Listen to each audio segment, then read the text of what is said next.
Pagi hari setelah malam sakral tiba dengan keheningan yang lebih mencekam. Langit tidak lagi merah, tetapi ditutupi awan kelabu yang berat. Seolah Primarada sedang berduka atas bencana yang tidak mereka duga.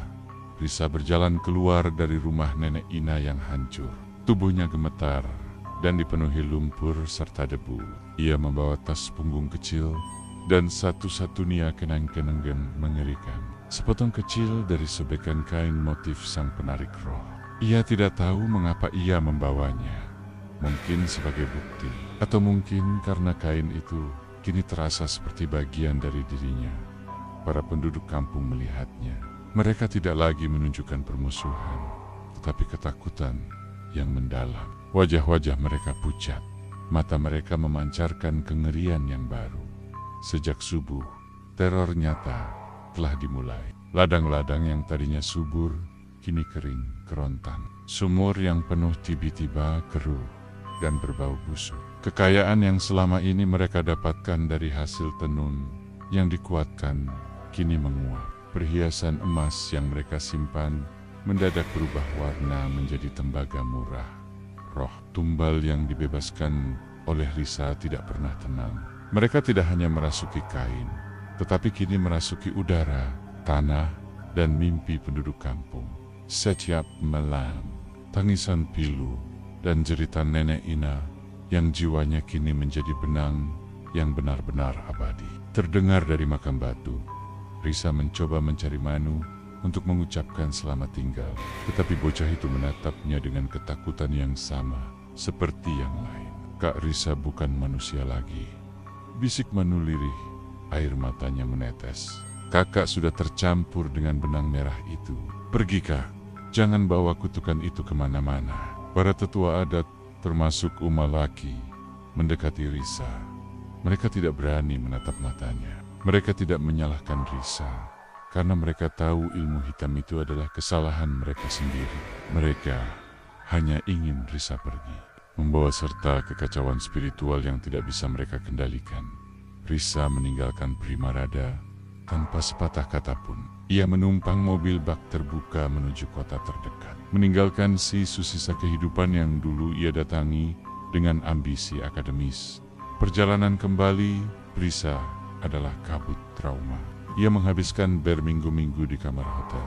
Mencoba mencuci bau amis dan darah dari pakaiannya. Namun rasa dingin dari kain itu terus merayap di kulitnya.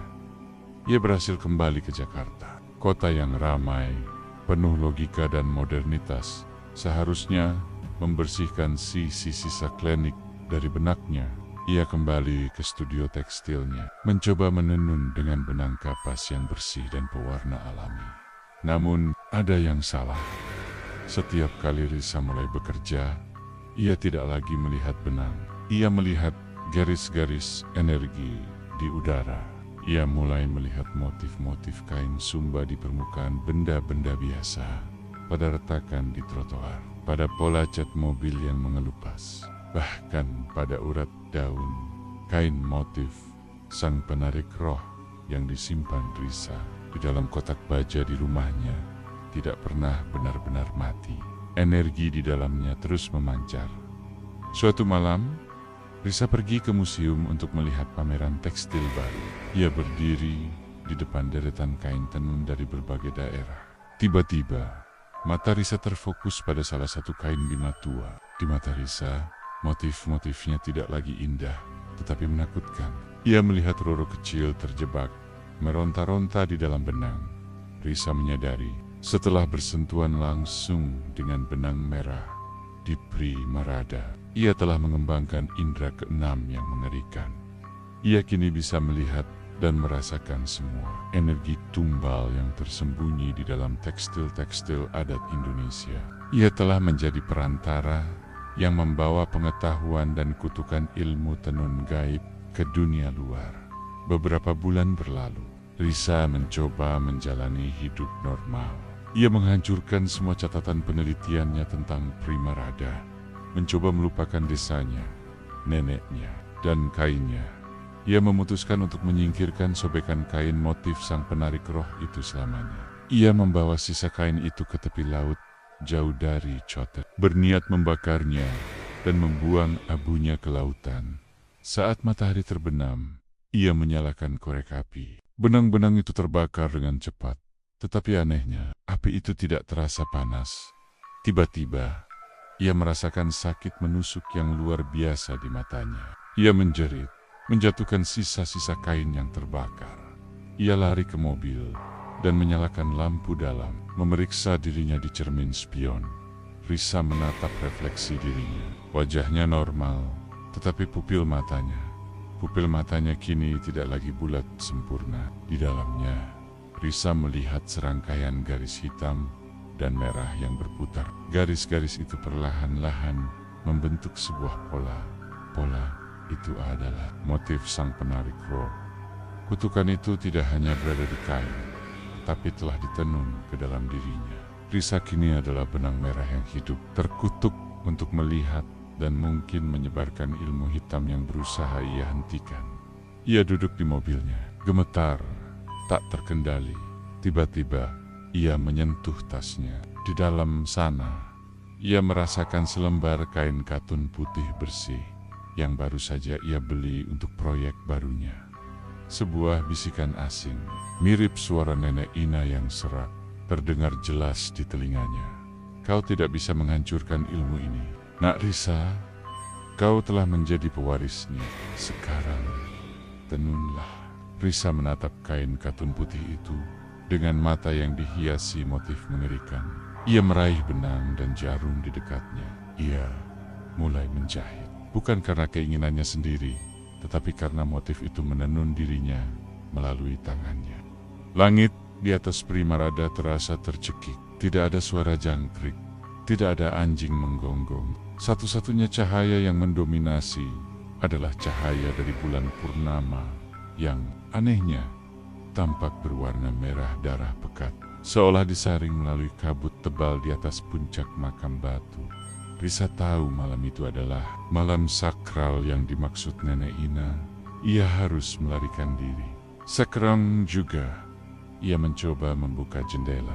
Terkunci dari luar. Ia menendang pintu, tetapi papan kayu keras rumah adat itu menahan usahanya. Ia berteriak, memanggil Manu, tetapi tidak ada jawaban. Hanya keheningan yang mematikan dari seluruh kampung. Risa akhirnya melihat ke lantai. Ingatannya kembali pada saat ia menyelinap masuk ke rumah nenek Ina. Ia mencongkel papan lantai yang longgar dengan pecahan gerabah, merangkak di bawah rumah panggung yang gelap dan kotor. Saat ia berhasil keluar, matanya terpaku pada rumah nenek Ina yang kini diterangi ratusan obor. Semua penduduk kampung berkumpul di sana, mengenakan pakaian tenun adat, berbaris rapi di depan rumah, menatap ke pintu seolah sedang menunggu pertunjukan. Mereka semua tahu apa yang akan terjadi. Risa mencoba berlari menuju jalan setapak desa, tetapi sebuah tangan yang kuat mencengkeram lengannya. Itu Umalaki, tetua adat yang sebelumnya memperingatkannya. Kau tidak bisa pergi, Nona, bisik Umalaki, suaranya dingin tanpa emosi. Kau adalah tamu kehormatan malam ini. Jangan rusak kesempurnaan ritual kami. Risa meronta, tetapi tenaga Umalaki seperti baja. Tubuhnya diseret ke dalam rumah panggung nenek Ina. Risa dilempar ke lantai kayu yang kini terasa lengket. Bau darah kering dan wangi dupa menusuk hidungnya. Ia menatap ke depan. Ruangan itu telah diubah menjadi tempat ritual yang mengerikan. Di tengah ruangan, berdiri kokoh alat tenun kuno yang besar. Benang putih yang dilihat Risa kemarin, kini telah diwarnai. Bukan hanya merah, tetapi juga hitam legam dan coklat karamel yang terlihat seperti organ dalam. Benang-benang itu melintang di kerangka kain yang sudah setengah jadi. Kain itu berdenut-denut. Motifnya yang sangat mirip dengan motif sang penarik roh, tetapi lebih besar dan lebih ambisius terukir jelas di antara benang-benang. Nak Risa, nenek Ina muncul dari bayangan, mengenakan kain tenun paling tua. Wajahnya yang keriput tersenyum puas. Kain ini adalah takdir kita. Jika selesai, kampung kita akan makmur selama 10 generasi. Dan kau akan menjadi benang yang mengikat segalanya. Nenek Ina mengangkat sebuah turak alat untuk memasukkan benang pakan yang terbuat dari tulang manusia yang diasah tajam. Risa merasakan energi dari kain itu. Menariknya, jiwanya terasa ringan, seolah siap lepas dari tubuh. Ia melihat bayangan buram menari-nari di sekeliling alat tenun. Wajah-wajah pucat para korban tumbal sebelumnya yang kini mendiami kain tersebut, menantikan tumbal baru. Aku tidak akan membiarkanmu, teriak Risa, berjuang keras melawan daya tarik mistis itu. Saat Nenek Ina mendekat, mengangkat turak tulang ke arahnya, Risa mengingat satu Satania, benda yang bisa menandingi kekuatan ilmu hitam ini. Kain motif sang penarik roh yang ia temukan di peti. Dengan tenaga terakhirnya, Risa merangkak menuju peti ukiran ular di sudut ruangan. Nenek Ina tertawa, menganggap upaya Risa sia-sia. Kau pikir sehelai kain mati bisa melawan ilmu tenun abadi? Tidak. Semua kain adalah milikku. Risa membuka peti, meraih gulungan kain motif sang penarik roh yang dingin. Ia tidak lagi peduli dengan bahaya. Ia memeluk kain itu, merasakan bisikan dan jeritan yang terperangkap di dalamnya, membanjiri pendengarannya. Nenek Ina sudah berada di atasnya. Turak tulang itu hampir menyentuh kening Risa. Dalam keputusasaan yang meluap, Risa tidak memakai kain itu, tidak pula menggunakannya sebagai tameng. Ia melakukan hal yang paling tidak terduga. Ia merobek gulungan kain tua itu menjadi 2 waak. Jeritan yang memekakan telinga meledak di ruangan itu. Itu bukan suara Risa, bukan juga Nenek Ina. Itu adalah kur kemarahan dari ribuan arwah yang telah bara-badabat ditenun ke dalam kain itu. Benang-benang di kain yang dirobek Risa berputar liar seperti ular, melepaskan energi gelap yang mencekik. Roh-roh tumbal itu kini bebas, dan mereka tahu siapa yang paling bertanggung jawab atas penahanan. Mereka tidak menyerang Risa. Mereka berbalik dan menyerang Nenek Ina. Nenek Ina menjerit, jeritan ngeri yang murni. Bayangan hitam berpilin seperti benang melilit tubuhnya. Wajahnya yang tua mendadak pucat pasi. Ia berusaha melawan, memegang turak tulang di udara. Tetapi benong-benong hitam gaib itu terlalu banyak dan terlalu kuat. Ia roboh, tubuhnya menggeliat hebat sebelum akhirnya terdiam. Matanya kosong, jiwanya telah ditarik, ditenun, dan dilarikan oleh kekuatan yang ia sendiri bangkitkan. Pada saat yang sama, kerangka kain yang setengah jadi di alat tenun mulai berasap, berderak, dan terbakar menjadi abu, seolah kehilangan sumber energi vitalnya. Alat tenun itu roboh dengan suara keras. Di luar, seluruh penduduk kampung yang menyaksikan ritual itu menjerit ketakutan dan segera berlari menjauh, meninggalkan Risa sendirian di tengah sisa-sisa kehancuran. Risa terbaring lemas, memegangi sisa sobekan kain kuno itu. Ia selamat, tetapi ia merasa hampa, tercemar oleh aura yang baru saja dilepaskannya. Ia berhasil menghancurkan ritual tumbal, tetapi ia juga telah melepaskan ribuan arwah pendendam ke udara Primarada. Setelah insiden penemuan kain motif sang penarik roh, tidur Risa tidak pernah nyenyak. Setiap malam, ia mendengar Nenek Ina mondar-mandir dan bisikan-bisikan asing dari luar dinding. Bau amis yang ia rasakan pada kain itu kini sesekali tercium di udara. Bahkan saat tidak ada yang memasak, Risa tahu ia harus pergi. Tetapi rasa ingin tahu dan rasa takut mengikatnya. Ia harus menguak rahasia di balik benang merah itu sebelum ia menjadi bagian darinya. Pada siang hari, saat para penduduk sibuk di ladang atau pasar, Risa menggunakan waktu itu untuk menyelidiki secara rahasia. Ia mencari petunjuk di rumah tua Nenek Ina dan di dalam gudang buku yang terletak di dekat rumah adat utama sebuah ruangan yang jarang dikunjungi. Di gudang buku yang berdebu, ia menemukan sebuah arsip tua, terbungkus kulit kerbau yang keras. Di dalamnya terdapat buku harian tulisan tangan dalam bahasa Sumba kuno yang nyaris tidak bisa ia terjemahkan. Milik kakek Loka, kakek buyut nenek Ina yang hidup pada pergantian abad. Dengan bantuan kamus kuno yang dibawanya, Risa mulai membaca. Catatan itu menceritakan masa kelaparan hebat, air sumur mengering, dan panen gagal total. Kakek Loka, seorang penenun ulung yang putus asa, memutuskan untuk mengaktifkan ilmu tenun pamungkas yang telah lama terkubur untuk tenunan abadi. Bukan sutra atau kapas yang utama, tapi intisari hidup. Risa membacanya lagi. Intisari hidup. Lalu ia menemukan deskripsi yang lebih mengerikan tentang proses pewarnaan untuk mendapatkan warna merah keabadian yang membuat motif tenun tak lekang oleh waktu dan menarik rezeki.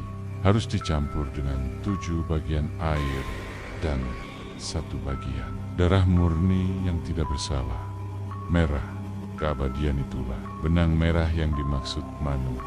Benang yang ditenun bukan dari pewarna alami, melainkan dari tumbal. Risa kembali mencari Manu. Bocah itu sedang bermain di dekat makam batu, menatap patung arwah leluhur dengan tatapan kosong. Manu, Risa berbisik, berjongkok di sampingnya. Apa arti benang merah itu? Apa yang nenekmu tenun? Manu bergidik, matanya berkaca-kaca. Nenek bilang kalau tenunan itu sudah sempurna, kita semua akan punya emas dan makanan selamanya.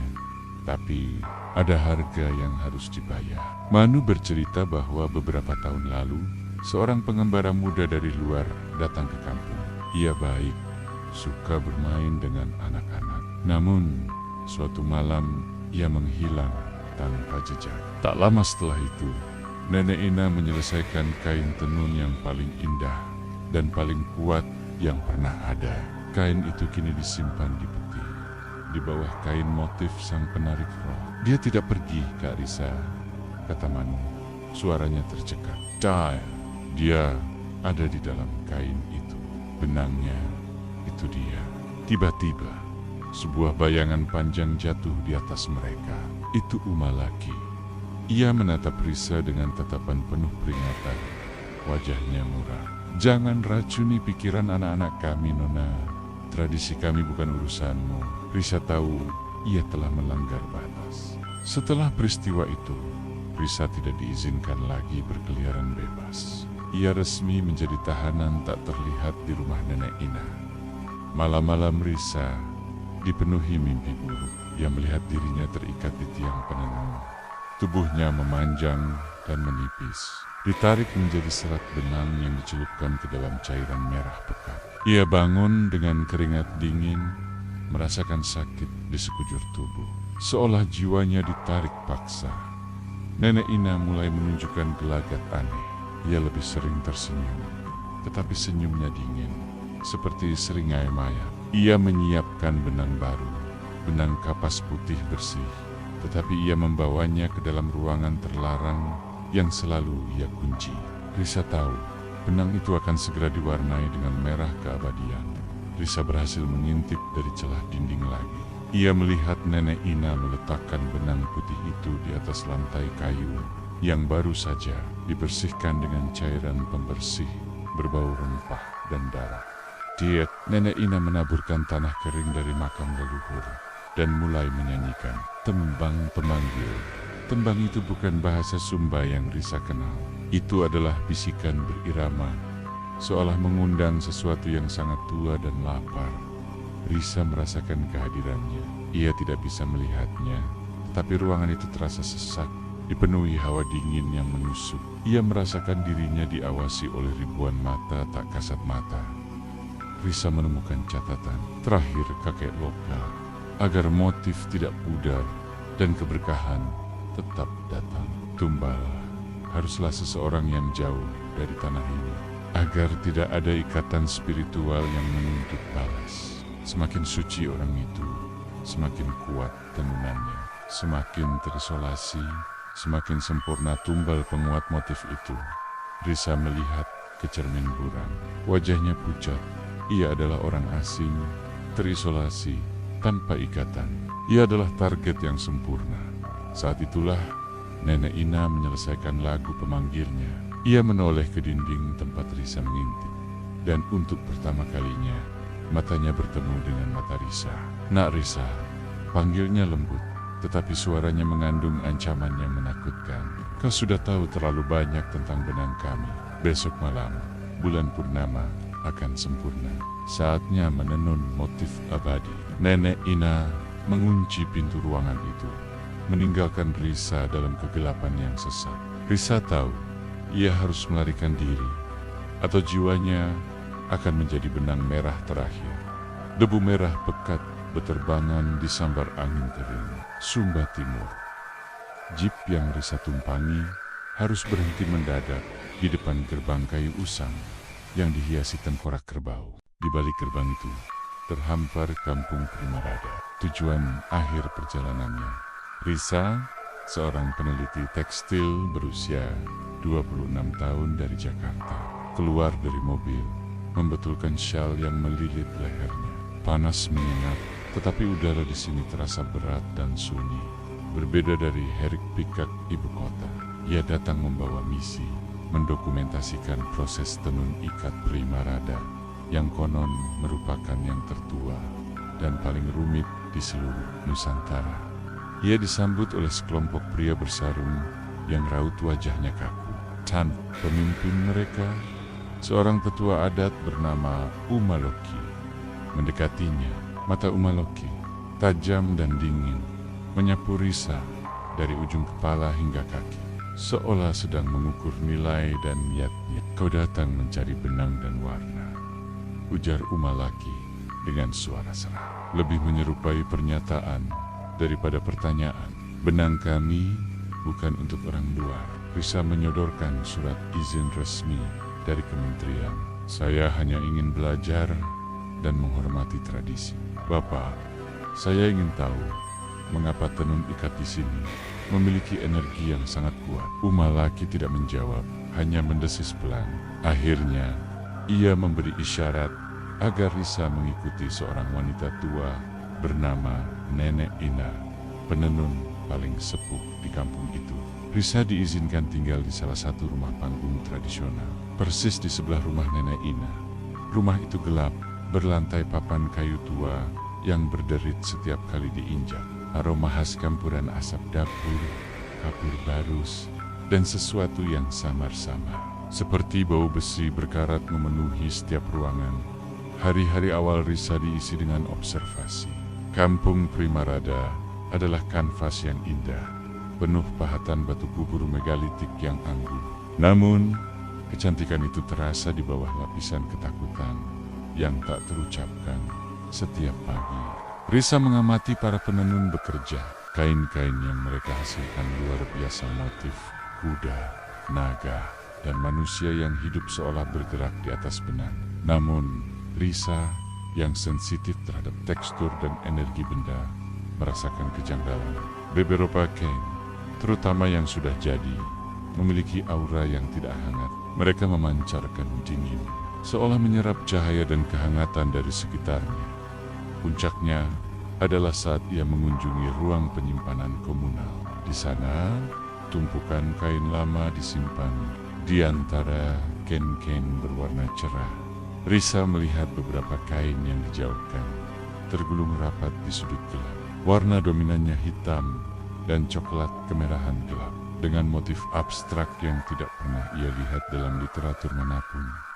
Saat Risa berusaha meraihnya, ia merasakan sensasi menyengat di ujung jarinya, seperti sengatan listrik statis, diikuti bisikan samar yang tidak jelas maknanya. "Jangan sentuh, Karisa. Itu Manu, seorang bocah laki-laki berusia 7 tahun, cucu dari salah satu penenun. Manu adalah satu-satunya penduduk kampung yang berani mendekati Risa tanpa rasa curiga." "Kenapa, Manu? Ini kain indah sekali," tanya Risa, menarik tangannya kembali. Manu menatap kain gelap itu dengan ketakutan yang nyata. "Nenek bilang, kain itu tidak ditenun dengan benang kapas, ditenun dari air mata." Risa menganggapnya hanya takhayul, anak-anak. Namun, perkataan itu menancap di benaknya. Malam itu, Risa sedang mengemas catatan lapangan di kamarnya. Di balik dinding tipis rumah Nenek Ina, ia mendengar suara alat tenun berderak, padahal sudah larut malam. Nenek Ina dikenal sebagai penenun yang sangat tertutup. Ia bahkan jarang mengizinkan Risa melihat proses menenun yang sebenarnya. Hanya proses pencelupan benang. Karena penasaran, Risa memberanikan diri. Rumah Nenek Ina terkunci, tetapi ada celah papan lantai yang memungkinkan ia mengintip ke dalam. Ia melihat Nenek Ina duduk di ruang tengah, bukan menenun, melainkan sedang membersihkan sebuah peti kayu besar yang dihiasi ukiran ular. Nenek Ina membuka peti itu. Di dalamnya, Risa melihat tumpukan kain tua, lebih gelap dan lebih kuno dari yang ia lihat di penyimpanan komunal. Saat Nenek Ina pergi ke dapur, Risa tahu ini adalah satu-satunya kesempatannya. Ia membuka paksa jendela kecil dan menyelinap masuk. Jantungnya berdebar kencang. Ia langsung menuju peti itu. Kain-kain di dalamnya terasa berat. Setelah menggeser beberapa tumpukan, tangannya menyentuh gulungan terakhir yang letaknya paling dasar. Gulungan ini memiliki ukuran kecil, tidak lebih dari 1 meter persegi. Kain itu terasa dingin, bukan dingin suhu ruangan, tetapi dingin yang menusuk tulang, seolah menyerap semua kehangatan dari tubuh Risa. Ketika ia membukanya, bau aneh, perpaduan wangi dupa kuno dan amis besi berkarat, menyeruak ke udara. Motifnya begitu mengerikan. Risa mengenali motif patola Ratu Hasumba. Namun motif ini dimodifikasi secara radikal. Alih-alih kuda atau naga, motif utama adalah sosok manusia kurus, diseret oleh benong-benong hitam yang berpilin menuju pusat pusaran gelap. Di tengah pusaran itu, terdapat simbol aneh yang menyerupai mata yang membusuk. Risa merinding. Ia tahu ini pasti motif sang penarik roh yang ia baca samar-samar di salah satu buku langka. Saat Risa memegang kain itu, ia merasakan sesuatu yang luar biasa. Ia mendengar bisikan. Kali ini lebih jelas seperti rintihan ribuan suara yang teredam. Suara anak-anak dan wanita menangis, seolah terperangkap dalam serat benang. Gulungan kain itu terasa berdenyut-denyut di tangannya. Risa refleks melepaskannya. Kain itu jatuh ke lantai. Tiba-tiba, bayangan hitam memanjang, melesat melintasi dinding. Kak, suara derit pintu dapur. Nenek Ina kembali. Risa buru-buru memasukkan kain itu kembali ke dalam peti, menutupnya, dan kembali menyelinap keluar. Jantungnya berdetak liar di tenggorokan. Ia berhasil kembali ke kamarnya, tetapi ketenangan sudah hilang. Ia memegang telapak tangannya, meskipun tidak terluka. Ia yakin bisa mencium bau darah yang samar di tanguknya. Bau yang tertinggal dari benang kuno itu Risa kini tahu.